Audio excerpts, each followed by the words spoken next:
பாகிஸ்தானுக்கு ஒரு முக்கிய ஆயுத சப்ளையர். போர் ட்ரோன்கள், கடற்படை அமைப்புகள். இந்த போர் துருக்கிய இராணுவ உபகரணங்களுக்கான தேவையை அதிகரிக்கக்கூடும். இதனால் அந்த நாட்டுக்கு வருமானம் கூடும். முதலீடு: பாகிஸ்தான் இந்தியா போர் துருக்கியின் புவிசார் அரசியல் செல்வாக்கை அதிகரிக்கும். முக்கியமாக பாதுகாப்பு ஒப்பந்தங்கள் பெறும்.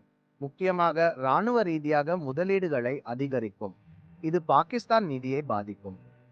பாதுகாப்பு ஒப்பந்தங்கள்: துருக்கி பாகிஸ்தான் அல்லது உலகின் பிற இஸ்லாமிய நாடுகளுடன் கூட்டு பாதுகாப்பு ஒப்பந்தங்களை செய்யலாம். இதனால் பாகிஸ்தானுக்கு மேலும் இழப்பு ஏற்படும். துருக்கிக்கு ஜாக்பாட்டா. துருக்கி ராஜதந்திரம்: துருக்கிய அரசு சாரா நிறுவனங்கள் மற்றும் வணிகங்கள் பெரும்பாலும் மோதல் மண்டலங்களில் உதவி, கட்டுமானம் மற்றும் தளவாடங்களுக்கான ஒப்பந்தங்களை பெறுவது வழக்கம். இதன் மூலம் அவர்களும் பலனடைவார்கள்.